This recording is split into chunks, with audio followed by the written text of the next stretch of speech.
Graça e paz a todos, amém? Muito boa noite aos irmãos. Nós vamos prosseguir no nosso estudo sobre a pós-modernidade, o mundo pós-moderno. Nós fizemos uma boa caminhada, uma boa trajetória, falando inicialmente sobre a localização, da pós-modernidade, aí numa visão um pouquinho mais filosófica, vendo como é que a mentalidade das pessoas foi mudada nos últimos anos, nas últimas décadas, por causa de uma nova tendência na maneira de ser e de pensar. E hoje de manhã a gente caminhou numa direção um pouquinho diferente. Falamos de tendências teológicas e práticas dentro da igreja que são reflexo do mundo pós-moderno. Falamos um pouquinho sobre o mundo neopentecostal, falamos sobre a tendência mais recente do teísmo aberto, falamos sobre práticas do cotidiano da igreja, especialmente na sua liturgia, forma de adoração, e vendo como esse novo momento estabelece uma necessidade de um enfoque mais preciso a respeito do mundo pós-moderno. Hoje à noite nós vamos aí fazer uma avaliação inicialmente mais bíblica dessa questão, para então partir para uma postura mais prática, porque estamos encerrando nesta parte da noite a nossa reflexão sobre a pós-modernidade. Várias pessoas fizeram perguntas e pedidos sobre esse material, e foi apresentado. O material está um arquivo gravado com o pastor Cleiton. Quem tiver interesse pode falar com ele posteriormente para ter acesso, porque senão no final várias pessoas vão falar comigo tudo de uma vez, aí fica mais organizado se puderem já conversar com o pastor. Então vamos lá. Quando nós pensamos em termos de mundo pós-moderno, parece que estamos aqui falando de uma coisa totalmente nova, numa surpresa muito grande que atingiu a igreja de hoje e que não tem nada semelhante a isso na história do cristianismo. Na verdade, não é bem assim. Essa questão de enfrentar uma novidade e lidar com isso existe desde o começo, desde o Novo Testamento.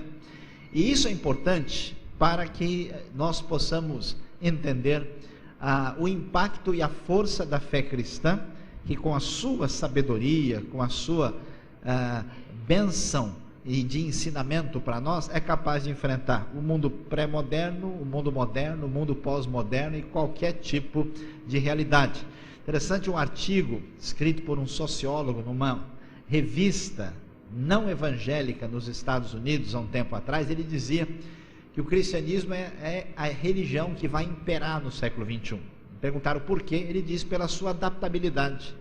As grandes religiões do mundo têm muita dificuldade de se adaptar a novas realidades. O cristianismo não. O índio no interior da selva se torna cristão, o sujeito que é doutor, é PhD da universidade lá na Suécia, é cristão, e a facilidade como o cristianismo tem de se ajustar em diversos contextos é impressionante. Por isso, com essas mudanças drásticas, ele diz: só o cristianismo consegue enfrentar tantos desafios assim.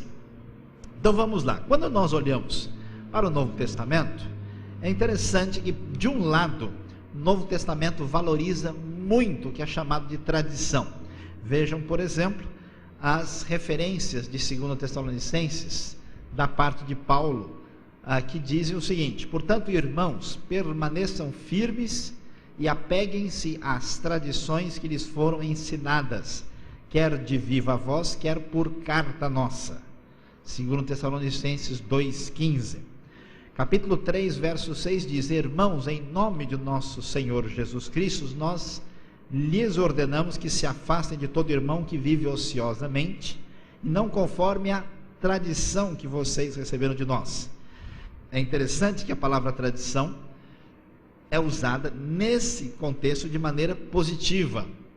É claro que o texto tem a intenção, o propósito de falar sobre ensinamento doutrinário, e não tradição no sentido de repetir uma coisa que a gente não entende. É aquela história que alguém já disse com toda razão, que a tradição é diferente do tradicionalismo. Dizem que a tradição é a fé viva dos que já morreram, e o tradicionalismo é a fé morta dos que ainda vivem. Então é uma coisa bem diferente, porque quando uma pessoa repete um negócio e ele não sabe por que ele faz isso, então a coisa é meio complicada. Igual aquela história do sujeito que se casou, né? E recém-casado, quando a esposa foi lá preparar comida, terminou, ela fez uma sobremesa e ela fez uma espécie de rocambole. Ela cortou a ponta do rocambole e deixou lá na pia e trouxe para comer. Aí ele achou estranho aquilo, né? Será que deixou para o santo? Que negócio é esse, né? Que coisa esquisita. Chegou no outro dia, ela fez a mesma coisa. E aí ela perguntou: escuta, por que toda vez que você faz um bolo, né, um rocambole, você corta um pedaço e deixa lá? Aí ela falou: sabe que eu não sei? Eu sempre fiz isso porque minha mãe sempre fez isso.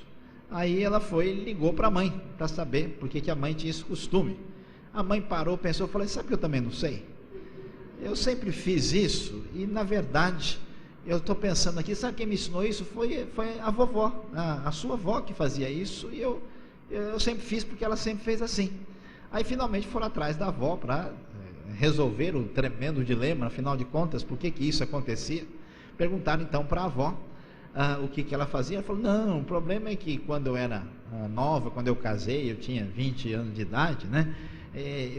Era muito pobrezinha, tinha só uma forma pequena, direitinho assim, para a gente poder servir na mesa. E aí toda vez que fazia o bolo não cabia, então a gente cortava um pedaço, deixava de fora e colocava para poder servir. E então, né, aquela coisa foi se repetindo de geração em geração e ninguém mais nem entendia por que se fazia aquilo. Então é o mesmo problema que muita gente enfrenta. Mas Paulo aqui quer falar de tradição no bom sentido, ou seja, o ensinamento bíblico que nós temos de valorizar, do qual nós não podemos abrir mão. Ao mesmo tempo, é interessante observar que o Novo Testamento, que o ensino do Novo Testamento, que é tão firmemente voltado para a tradição, também rompe totalmente com diversos elementos que são considerados tradição. Quer ver que coisa interessante? O cristianismo do Novo Testamento sempre escandalizou muita gente. Ele abre os braços para os grupos sociais e religiosos rejeitados e excluídos do judaísmo tradicional. Entre eles tínhamos os publicanos, que eram os cobradores de impostos que trabalhavam para o governo romano, as prostitutas, os eunucos, os gentios, samaritanos, mulheres e pobres. Especialmente Lucas é assim, especialista em mostrar como essa turma toda, que era considerado gente da segunda divisão, assim, né? Como é que eles eram aceitos por Deus. Nós não temos ideia do que acontece no Novo Testamento. Talvez se nós estivéssemos lá vendo o que Jesus fazia, a gente mesmo ia ficar preocupado com o que estava acontecendo. Imagine você, Jesus vai à casa de Simão, um fariseu, para fazer uma conferência teológica. Eles vão discutir, né, sobre questões teológicas importantes, e ele vai lá, a mesa, né, é uma mesa baixa, Jesus senta ali no chão, se inclina, põe o pé para trás, o pé dele está sujo, porque o pé de quem anda na Palestina cheio de poeira está empoeirado. O Simão não fez nada direito no sentido de receber Jesus e limpar os seus pés. De repente entra uma mulher, que é reconhecidamente uma mulher das esquinas da rua.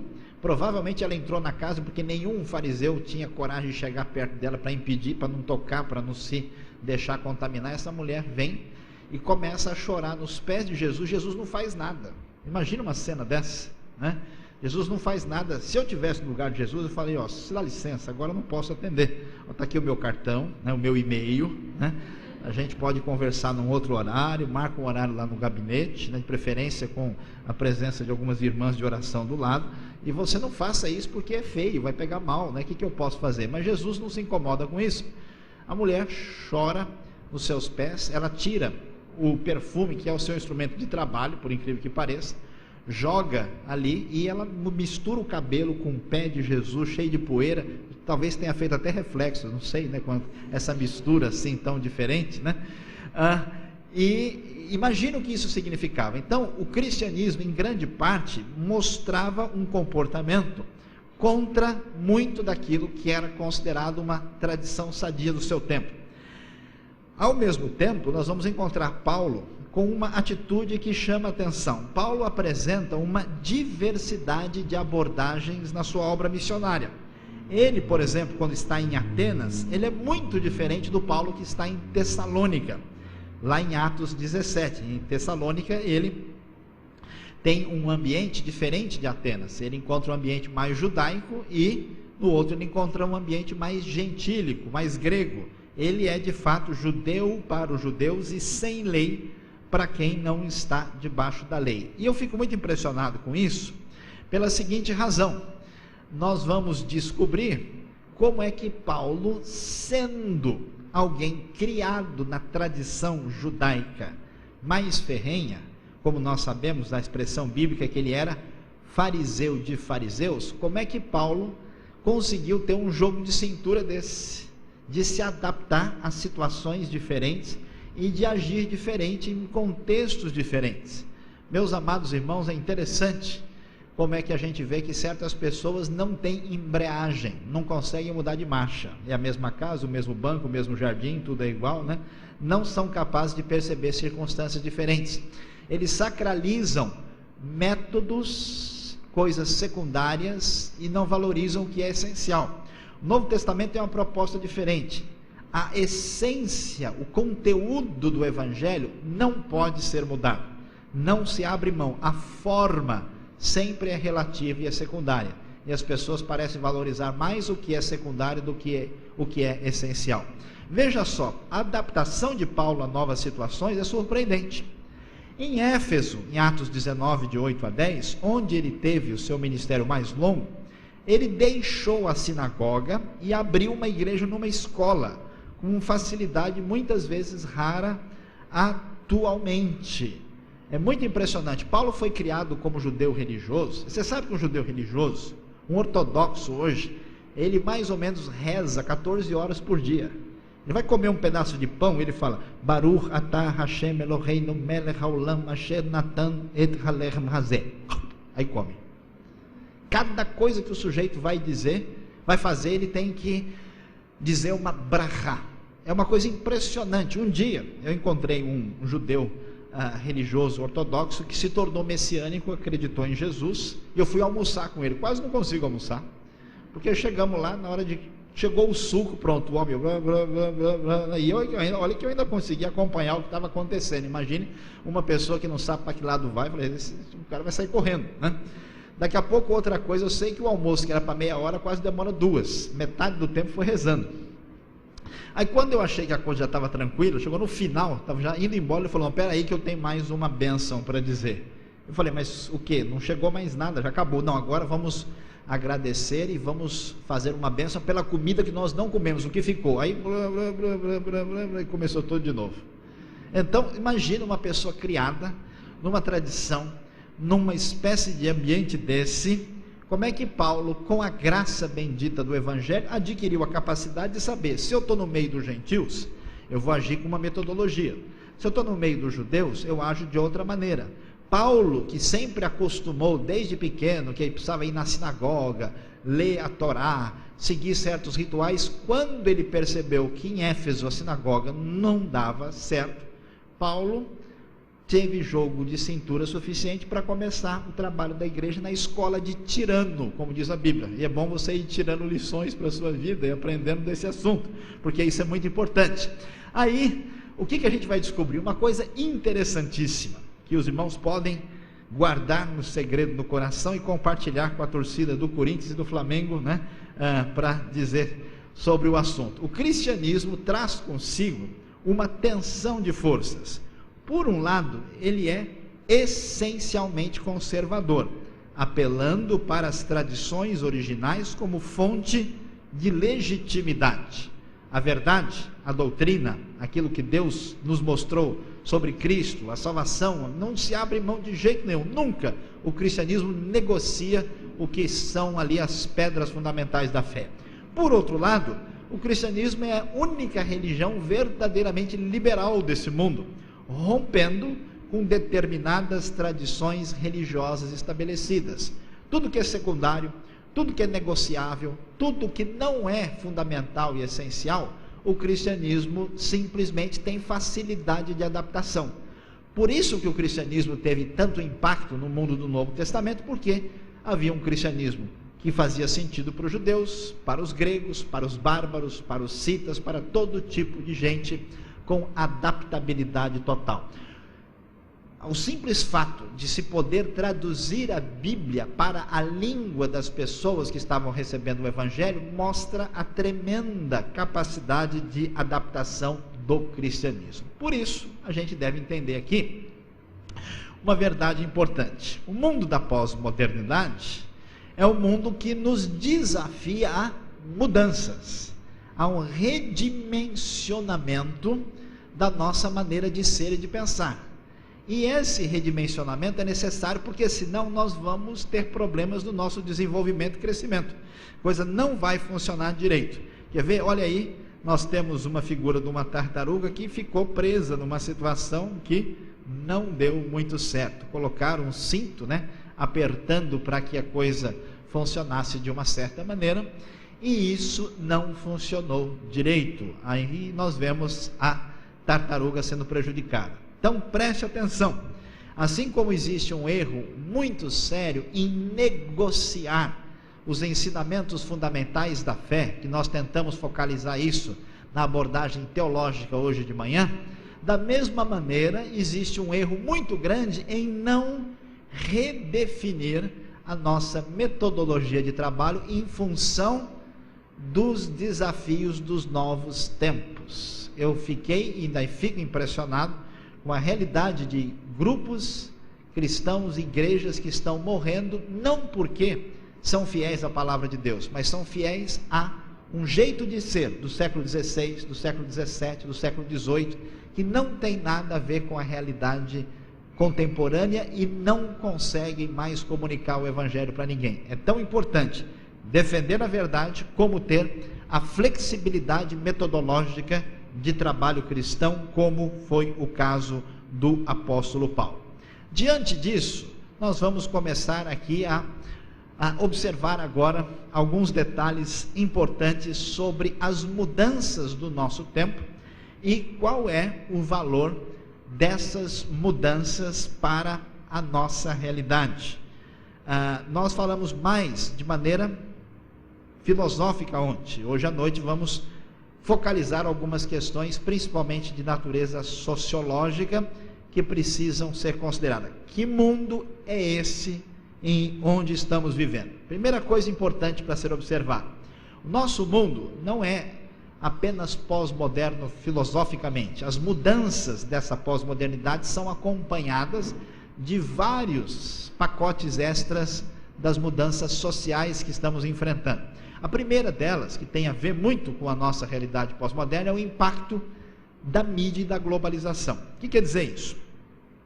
Quer dizer que a realidade da cabeça das pessoas é cada vez mais determinada por aquilo que é estabelecido como paradigma pela própria mídia. Isso se torna inconsciente. A mídia tem uma linguagem, tem uma espécie de foco muito semelhante no mundo todo, até porque ela é bastante centralizada, Você viaja para o mundo todo, você vê os mesmos filmes de Hollywood no Japão, na Alemanha, em Portugal, na Inglaterra, no México, nos Estados Unidos, no Brasil, em qualquer lugar. É a mesma coisa em toda parte. Os mesmos lançamentos são chamados lançamentos globais, de modo que é muito impressionante descobrir uma realidade surpreendente. Aquilo que alguns estudiosos têm dito. O que existe em comum entre um adolescente de Fortaleza, de Nova York, de Berlim, de Tóquio, do Cairo, eles têm mais coisas em comum entre eles do que entre eles e os seus pais. Tal é a força e o impacto da mídia e dos meios de comunicação hoje.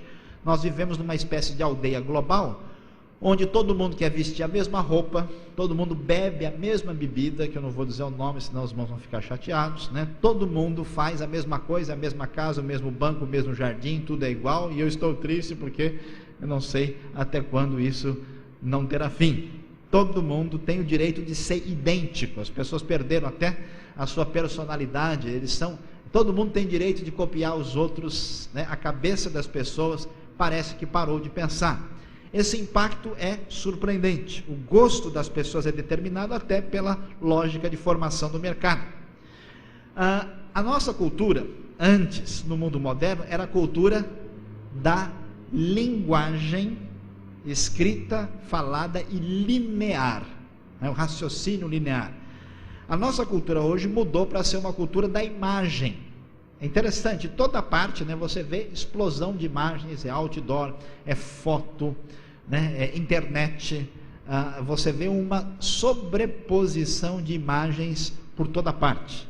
Alguns estudiosos acham que isso é até muito violento, porque quando você escuta uma poesia, quando você lê um livro, né, você tem tempo para respirar e para reagir, né? Então a sua imaginação funciona de uma maneira mais impactante. Por isso que quando você quer fazer as pessoas agirem, né, o importante é o discurso. Nenhum político passa um filme para os outros verem, né? Ele faz um discurso. Vamos lá, pessoal, né? Então quando você ouve, olha, as ondas azuis que estavam naquele pedaço de mar batiam na praia que combinava com o clarão da lua, você vai imaginando tudo. Quando você vê um filme, você não imagina nada, tudo é pronto. É muito forte, ele cerca, sua imaginação tende a zero, o pacote é completo. Você é quase que dominado pela espécie de violência da imagem. Essa é a nossa cultura. E quais são os valores vendidos por essa cultura? Felicidade, riqueza e juventude, né? Então as pessoas, por exemplo, estão o tempo todo querendo ser felizes. Mas será que a gente deveria ser feliz o tempo todo? Será que isso que é o adequado? Nós temos uma ideologia da propaganda. A propaganda sempre aparece uma pessoa assim, jovem, né, sarada, feliz, sorridente, como um paradigma. Mas isso é de fato a vida? Se algumas pessoas fossem passar umas 2 horas lá no hospital dos defeitos da face em São Paulo, talvez não acreditassem tanto assim nas propagandas. Mas a ideia é essa, né? Por isso que as pessoas às vezes vão para a igreja, vão buscar Deus, não porque querem saber o que Deus tem a dizer, mas para se sentir mais feliz. Está calminho agora? Agora estou, né? É uma espécie de desejo de acalmar a ansiedade e ter uma felicidade ainda que superficial, né? As pessoas acreditam que se elas juntarem um monte de bugiganga em casa, existem esses lugares grandes que são chamados de shopping center, que vende um monte de coisa que ninguém precisa, e que se a gente junta um monte dessas tranqueiras em nossa casa, a gente é mais feliz e é mais gente que os outros. Mas a Bíblia vai dizer que isso simplesmente não é verdade. E as pessoas estão obcecadas por serem jovens o tempo todo. Forever young, I wanna be forever young, né? Mas isso não é verdade. Os irmãos talvez não estão sabendo aqui em Fortaleza, mas eu preciso avisar que todo mundo vai ficar mais velho a cada dia que passa. Um sinal disso, por exemplo, de alguns homens, os cabelos se tornam espirituais, são arrebatados.